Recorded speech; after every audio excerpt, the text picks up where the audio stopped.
to the hotline and welcome in the Yankees beat reporter for WFAN, and that is Sweeny Murti. Sweeny, it's Zach Gelb and Chase Sr. here in Philadelphia. How are you? I'm doing great, guys. How are you? We're doing great. We appreciate it, and we'll be nice to you today, Sweeny, because we know you are a big Penn State guy. On my way to Penn State as we speak. Oh, what are you doing making the trip up to Penn State this weekend? The game tomorrow, Penn State, Nebraska. Oh, that's right. Are you going up there with Kim Jones as well? Kim was there when I was there. We were there together. I think she's got a football commitment, this weekend. But I've got, usually because of the way the baseball season goes, I can't commit to a game until late in the year. So this is the one we've chosen, senior day this year, and looking forward to hopefully another good game. All right, well, let's get to this A-Rod stuff, and it's been a mess, but it's actually been exciting to watch, and that interview with Francesa the other day was great between Mike and A-Rod, but A-Rod, he leaves the arbitration hearing. He's annoyed that the commissioner won't testify. In your mind, what's the next step for Alex Rodriguez as he gets ready to appeal this 2-11 suspension? Well, the next step is really just waiting for the arbitrator's decision. I think one of the things that when you heard that he stormed out and that he said, I'm done with this farce, there seemed to be this idea that he was kind of blowing off the arbitration process. Well, that's not how this works. You can walk out, but the process is going to continue. If his intention is to go to court and appeal the ruling, well, you have to allow the ruling to take place. That's the way this is set up. Listen, there are enough things filling up courthouses right now. Arbitration process is set up so that you can settle disputes like this without having to go to the courthouse. And it's not so you can appeal rulings. You can't appeal that you think you're not going to win, so you're going to go take it to someplace else. That's really not how this works. All of this, in my mind, was very calculated. And it's trying to just drum up some public favor as he gets ready for the next step, which is going to taking this to a federal court once the arbitrator's ruling comes down, if it is, in fact, against his wishes. Should Bud Selig testify? What does he have to lose if he does testify? Because I sit there, and I don't think A-Rod's in the right here. The only place I do think he's in the right is that the commissioner should testify, because if I'm facing a suspension of this length, which is historic, I would want to see the guy that made the suspension testify against me. Yeah, there's two sides to this. Is that MLB levied the suspension, okay? And they were represented by Rob Manfred.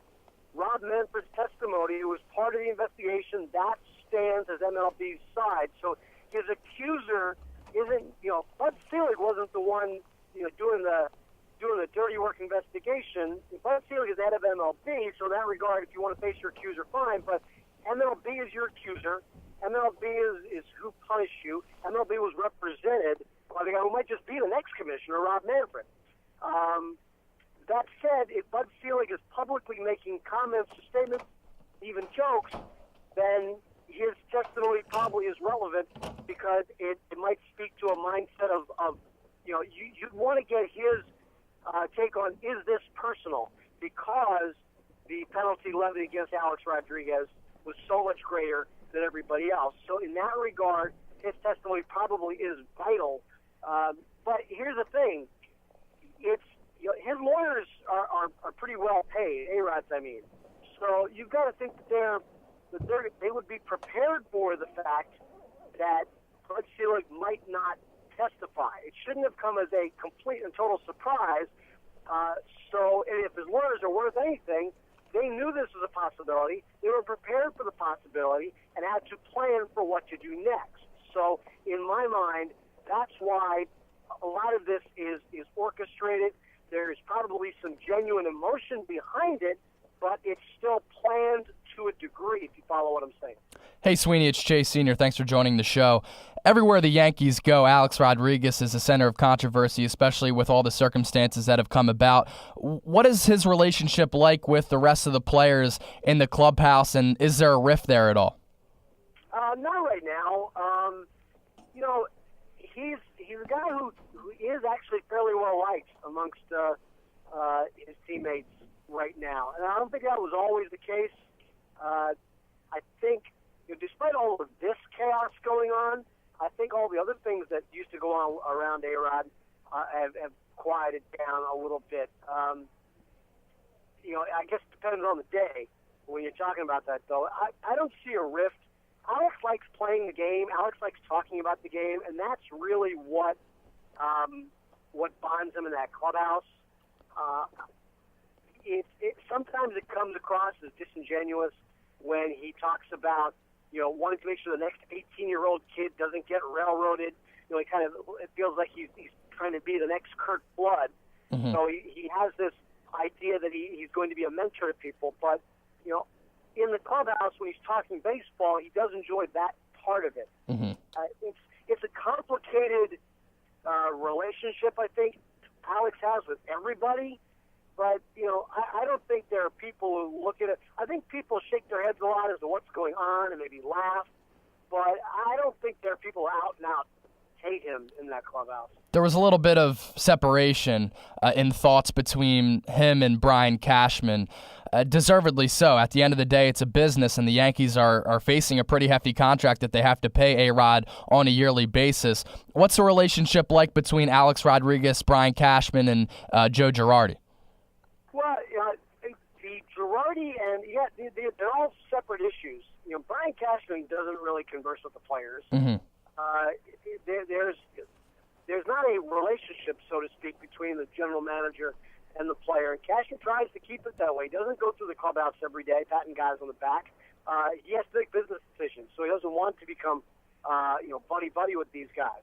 Do they know each other? Of course they know each other, but I wouldn't characterize a relationship. I'm sure that, the things that go on annoyed Brian Cashman, and they certainly did earlier this summer, famously, with an expletive that was uttered by Cashman, and A-Rod responded the way he did. But I don't think that's a daily concern. The manager relationship is something that you have to look at on a daily basis. So Joe Girardi is very good at knowing that, where he draws the line is not with all the other garbage going on with A-Rod.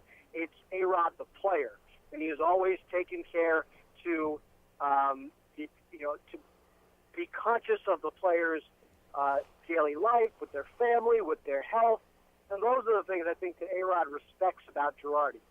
Sweeny Murti joins us on the hotline, Philly's #1 college radio station, WHIP. Sweeny is the Yankees beat reporter for WFAN up in New York. And Sweeny, when A-Rod was on with Mike the other day, he said that the commissioner hates him and he hates New York. Let's take those two issues. Do you believe the commissioner hates Alex Rodriguez, and do you believe the commissioner hates New York? I don't know the commissioner well enough to know if he hates Alex Rodriguez, but I don't think that he's inviting him to dinner anytime soon. If he didn't hate him before, I'm sure he hates him now with all the other stuff that's going on. I don't even know what Alex means when he says he hates New York, because he wouldn't come to the arbitration. Honestly, Alex has to explain that. I don't know what he means when he says he hates New York. Sweeny, what's it like covering a polarizing figure like A-Rod? You know what? Somebody at the New York Post asked me this question last spring, and I said, my answer was, Alex is the gift that keeps on giving. Yeah, always gives you something to talk about, right? That's right. That's exactly right. He's interesting in certain ways.